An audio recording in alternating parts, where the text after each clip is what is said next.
హిందువులు కులాలుగా విడిపోతారు, వర్గాలుగా విడిపోతారు, పార్టీలుగా విడిపోతారు, నాయకులుగా విడిపోతారు. అదే ముస్లింలు ఒక్కటవుతారు. ఈవెన్ తమకి అండగా ఉండేటటువంటి పార్టీ కంటే ముస్లిం పార్టీ వచ్చినప్పుడు వాళ్ళనే గెలిపిస్తారు. బలమైనటువంటి పార్టీ ఏదైతే దాన్నే గెలిపిస్తారు. దానికి సాక్ష్యం పశ్చిమ బెంగాల్లో తృణమూల్ కాంగ్రెస్ విజయం. అక్కడ ముస్లింల సంఖ్య 30 నుంచి 40% ఉంది. 60 నుంచి 65% ఉన్నటువంటి హిందువులు విడిపోయి చేస్తే అదే సందర్భంలో వీళ్ళందరూ పోలరైజ్ చేస్తారు. అందుకే మమత గెలుస్తూ ఉంటాయి. అదే సందర్భంలో ముస్లింలే బలంగా ఉన్నటువంటి హైదరాబాద్ పార్లమెంట్ నియోజకవర్గం కానీ, 7 అసెంబ్లీ నియోజకవర్గాల్లో కానీ 50 నుండి 60% ముస్లింలు ఉన్న చోట పొరపాటును కూడా ఒక హిందూ గెలవడు. పోనీ వేరే ముస్లిం కాంగ్రెస్ పార్టీ తరపున పోటీ చేసిన గెలుస్తున్నాడా? లేదా బీఆర్ఎస్ తరపున పోటీ చేస్తే గెలుస్తున్నాడా? లేదు.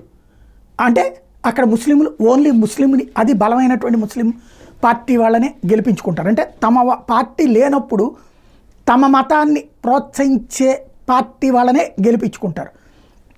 కాశ్మీర్ ఇప్పుడు ఏం జరిగింది?